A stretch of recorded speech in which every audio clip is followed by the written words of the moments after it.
UFC 312 went down last night. Dricus Du Plessis versus Sean Strickland, the rematch. And wow, this card was not great on paper or off of paper, whatever you want to call it. The card itself, in my opinion, had some good scraps, some decent fights, but overall, for me, I'd rate this card like a 5 out of 10.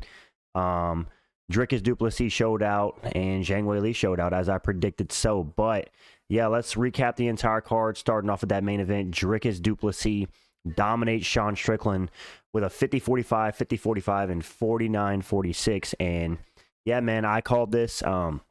My thought process going into this fight is Sean Strickland is the same fighter, right? Every single fight. He's going to have his Philly shell, and he's a boxer. Not really a kicker. He'll throw a teep. He'll throw some teeps, but most of the time he's just boxing in his Philly shell with his jab.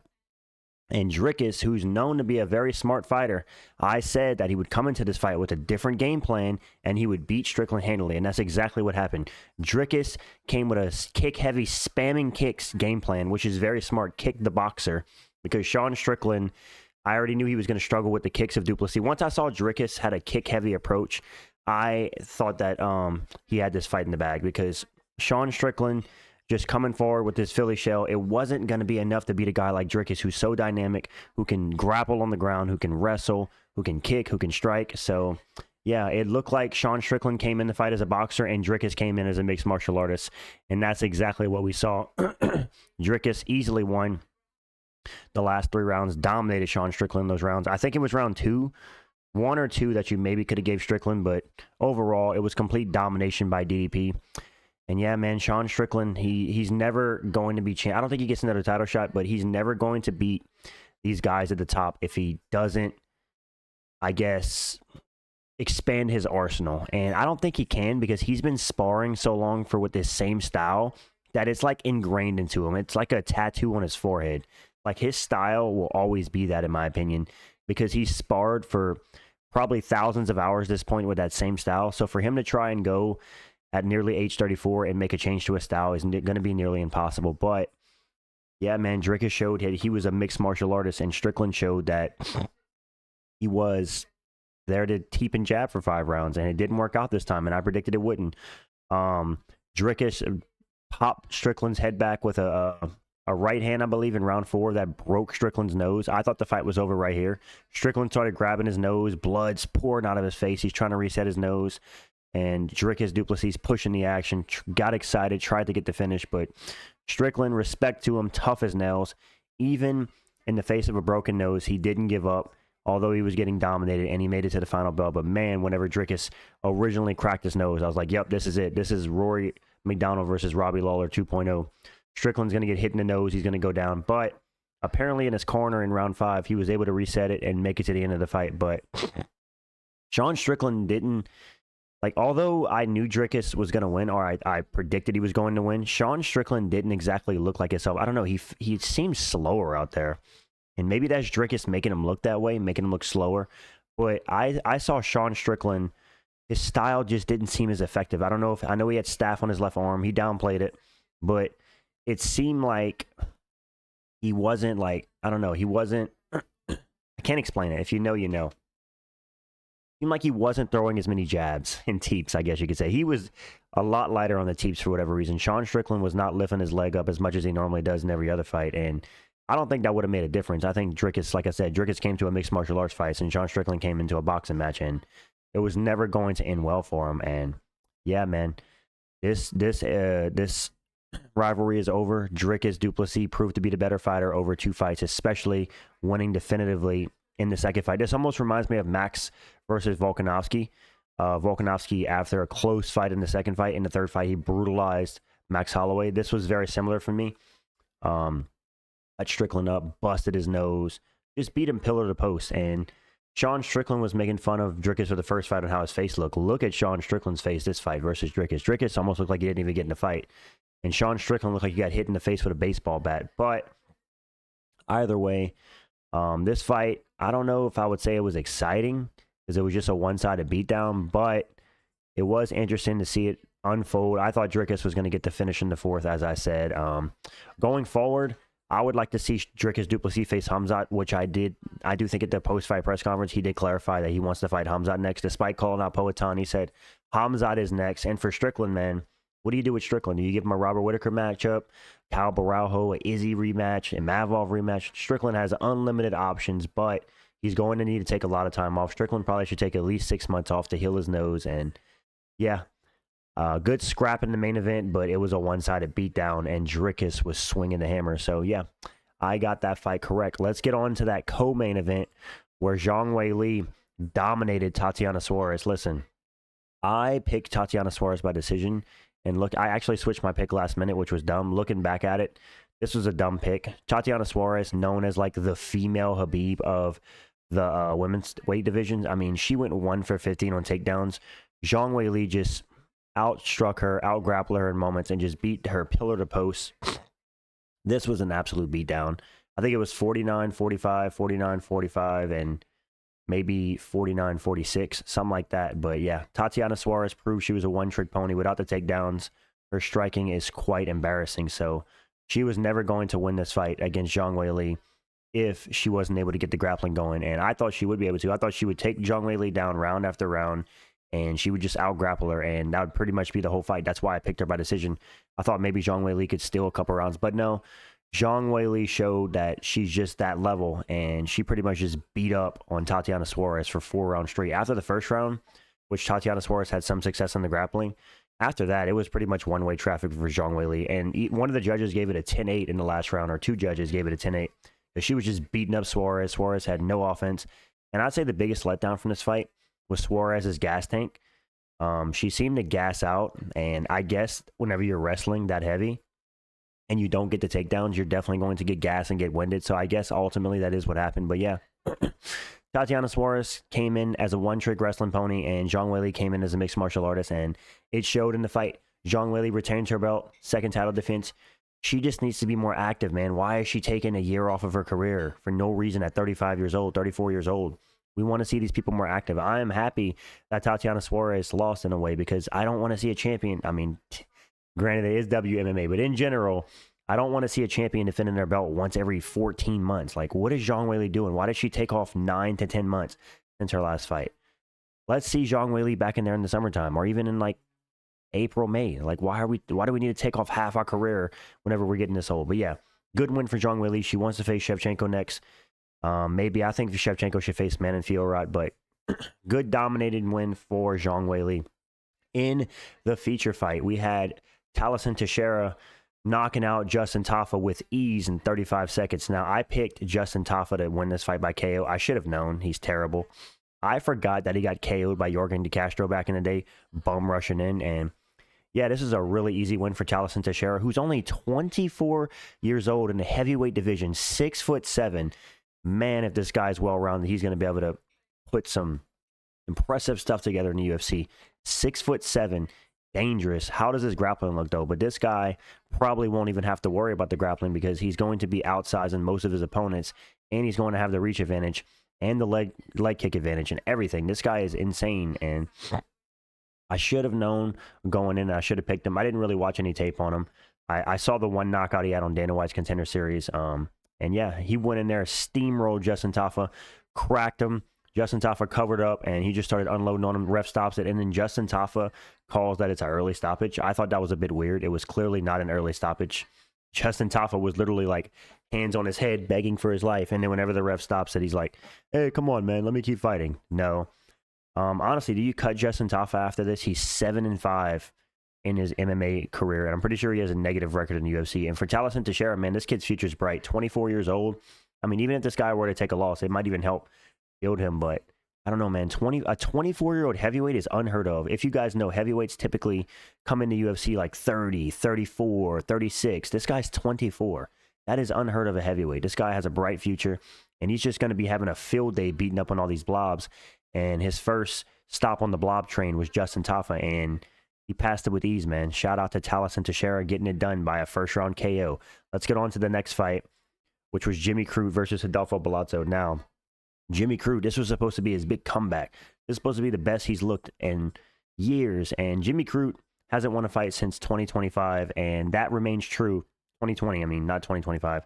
That remains true after this fight. Jimmy Crute looked absolutely embarrassing in this fight outside the first round. He won the first round handily. He out-grappled and was beating up Adolfo Bellato. I thought it was going to be a stoppage for a second. He was going to get a submission, but Adolfo Bellato toughed it out, got to the second round, and man, did we see Jimmy Crute fade. His gas tank is absolutely embarrassing, and I couldn't help but think during this fight, imagine if Jimmy Crute somehow made it to like a title shot, what Alex Pereira would do to him on the feet, dude. That would be the biggest mismatch in the striking I've ever seen in the history of the UFC, probably. Jimmy Crute versus Alex Pereira on the feet, good lord. Jimmy Crute striking was, is a lot to be left desired. And Adolfo Bellato, not the best. He got destroyed in the first round, but then came back to win the last two. But overall, this was a sloppy fight. And the fact that this was on a main card of a pay-per-view just goes to speak to the volumes of how terrible this card was on paper. I mean, Jimmy Crute, who hasn't won a fight since 2020, versus a journeyman Adolfo Bellato on the main card of a pay-per-view. And yeah, Jimmy Crute, I thought he was going to ever secure round 2 and then maybe fade in round 3 and then win a 29-28. No, he couldn't hold on. So Adolfo Bellato won the last 2 rounds. Jimmy Crute got a 10-8 in the first, causing the fight to be a draw. And yeah, man, I don't know where you go here from Jimmy Crute. He's already contemplated retirement, and after seeing that performance, I don't see him beating the top guys. So maybe you call it a career if you're Jimmy Crute. I don't know, man. He's a good grappler, but his striking is just so terrible, and there's not going to be anything you can do about that. I mean, he needs to be like Khalil Roundtree and just go to Thailand for 7-8 years, dude, and practice that striking and come back when you're like 35 and wreck the division. But either way, Adolfo Bellato, they both, like I said, it was a sloppy fight. Let's get on to the next fight. Jake Matthews versus Francisco Prado. Now, watching this fight made me realize what the entire problem with Jake Matthews' entire career is. He is a one-trick pony. Jake Matthews is a boxer, and he needs so much more. This guy is so talented, Jake Matthews. 30 years old. He's just been so inconsistent. Francisco Prado put up a decent fight for 22 years old, but Jake Matthews, a seasoned veteran, just at 30 years old. This guy's been around for the UFC for a while. I think this is like his, what was it, 11th, 12th, 13th UFC win? Somewhere. He has more than 10 wins in the UFC, Jake Matthews, but he's just been so inconsistent.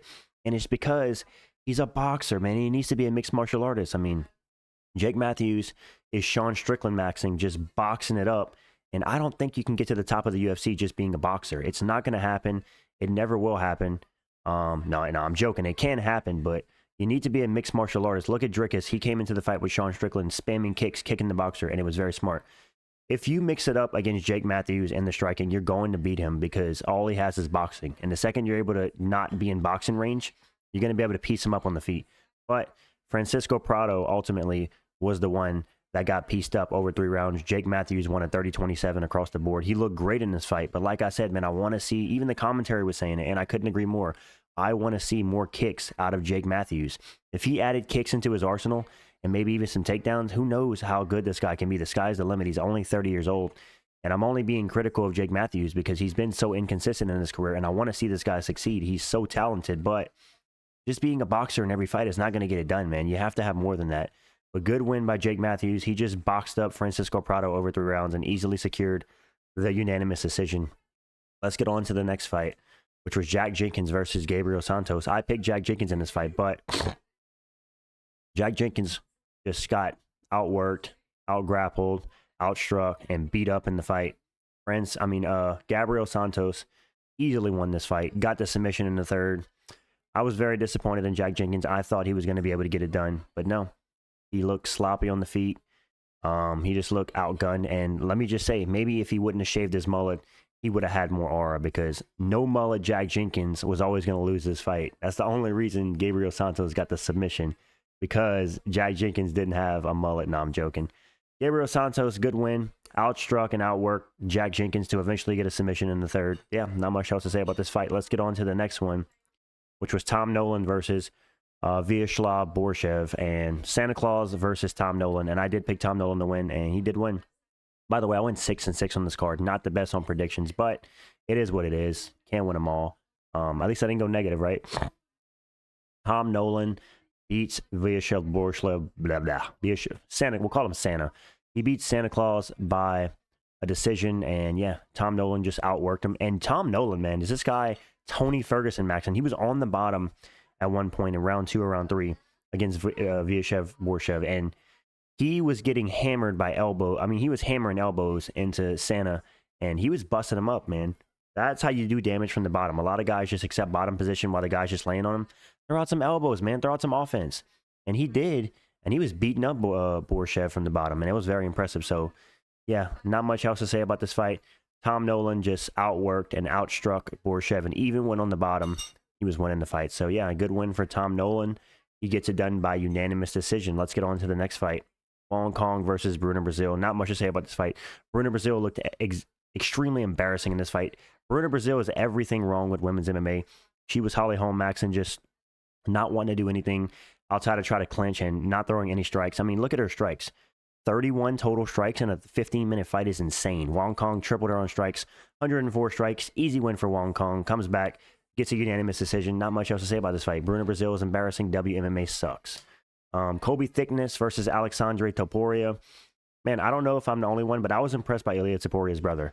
Let's keep in mind, guys, this guy is 5-1 in his MMA career coming in, and in the fight, he looks similar to Topuria in the boxing realm, and eventually he even initiated some grappling and suplexed Kobe Thickness, but Kobe Thickness kind of reminds me of like a Ian Gary, just bouncing around on the outside, not much power in his hands, and he did okay for a guy that took the fight on short notice, but Alexandre Topuria, just the more well-rounded mixed martial artist, and showed that in the fight. Takedowns, boxing, just beating up Kobe Thickness and outworking him. And yeah, not much else to say about this fight. I thought Alexandre Topuria had a solid debut, and it was Volkanovski versus Topuria Timu version in this fight, because Volkanovski was in Kobe Thickness's corner, whereas Alexandre Topuria was in Ilya's corner. And Kobe Thickness showed good toughness, looked decent for a guy who came in on 2 weeks' notice. Maybe if you're the UFC, you reward this kid for coming in on short notice and give him a contract and see how he does. But do I think that Alexandre Topuria is going to reign and destroy the Bantamweight division? I don't think so. He's good, but I'm not seeing... I know Ilya Topuria's beginning of his UFC career wasn't anything crazy, but I don't know. I guess I need to see more out of him. But to not finish a guy on 2 weeks' notice, I get he's not that experienced. It's not a great look, but he did look good. Despite that, it's just the opponent. You're supposed to look good on a guy who's never fought in the UFC on 2 weeks' notice. You know what I'm saying? But either way, these guys were both making their debuts, so respect to him. Topuria is well-rounded. He got it done. Suplex Thickness at one point for some extra style points. And yeah, good fight. Let's get on to the next one. Ron Zhu versus Cody Steele. Now, Cody Steele might have the lowest fight IQ I've ever seen. This guy did not try to initiate the grappling at all with Ron Zhu in the later rounds, and he got absolutely punished for it, because Ron Zhu, despite only being 24, has over 30 mixed martial arts fights. This guy has an extreme amount of experience for his age, and Cody Steele, from what we know, was a former training partner of Ron Zhu, and he apparently submitted him a few times in training, which I know it's grappling and training and sparring.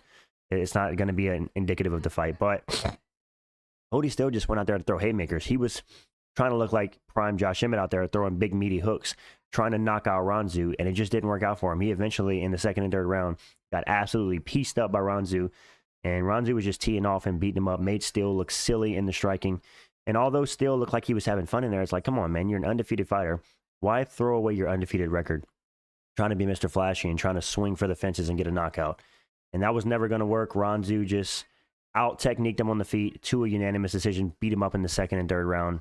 Easy win for Ron Zhu, because Cody Steele, for whatever reason, who I picked, decided to not initiate any grappling whatsoever in the latter half of the fight. Let's get on to the next one. Jonathan McAuliffe beats Kevin Jusay by a decision.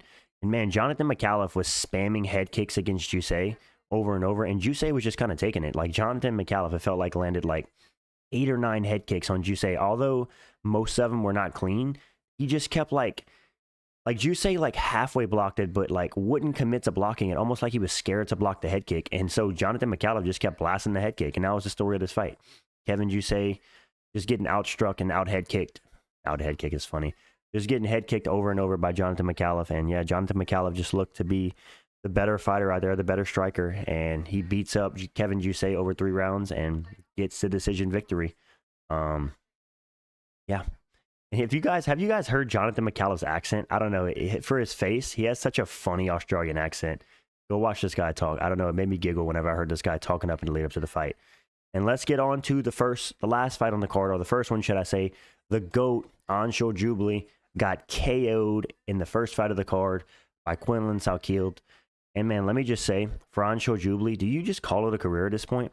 I mean, guys, when I'm talking about literally the first strike thrown on the entire card, knocks out Anshul Jubli. And at first, I thought it was an early stoppage, but after watching the replay, Anshul Jubli went out cold for a second, and he was still trying to grapple after the ref stopped the fight. So that's indicative of a guy who potentially got KO'd out cold and then kind of came to his senses for a second and looked like maybe he was recovering, but I don't know, man. Quinlan Salkield landed a bomb of a right hand on the temple of Anshul Jubli. Anshul Jubli goes down right away. Fight stopped. It's over. And yeah, man, do you call it a career if you're Anshul Jubli? You've now been finished 2 times in a row. And yeah, I don't think Anshul Jubli can ever be a contender at lightweight in the UFC. He's just proven now to be too chinny. I mean, literally couldn't take a single shot, like one shot, dude. You can't take one shot to the temple. I'm not even trying to be a hater. But man, it's tough for India. Your only big UFC fighter just got KO'd, and maybe you go back to the drawing board. Maybe I think the UFC is willing to give him one more chance if he's willing to get back in there. But for Anshul Jubli, that's 2 finished losses in a row. For Quinlan Salkield, I mean, he did what he was supposed to do. He went in there, he landed a bomb, finished the fight. Easy night at the office for this kid. He was making his debut. So yeah, this was crazy to open up the card. I thought whenever this fight first happened, I was like, oh crap, this is going to be a crazy card. And yeah, it turned out to be an absolute stinker of a thing. So yeah, Quinlan Salkield knocks out Anshul Jubli in 19 seconds to start off the card. And yeah, that's ultimately the 312 card, guys. Overall, I rate this card a 5 out of 10. On paper, it was garbage, and in actual playing out, it wasn't any better, in my opinion. Maybe you give it a 5.5. I know a lot of people are going to say that I'm hating and the fights were good. There were some good scraps, but man, this is a pay-per-view that the UFC expects guys to shill out $80, $90 for. And this is the kind of fights we're putting on. I mean, on the entire card, the only ranked fighters were in the co-main and main event. There was not a single ranked fighter on 10 of the 12 fights on the card, which is insane. Just goes to show you the name value, and maybe that goes to speak of the Australian taxes. But either way, I enjoyed it. I'm a heavy UFC fan, obviously. I predicted DDP to do what he did to Strickland. I'm happy about the result. Let me know what you guys think in the comments about the card, and what do you guys want to see next for Strickland and DDP? I think DDP faces Hamzat, obviously, but for Strickland, there's a lot of options for him. Yeah, that's UFC 312, guys. Thanks for watching. Drop a like on the video if you enjoy. Subscribe to the channel if you're new, and peace.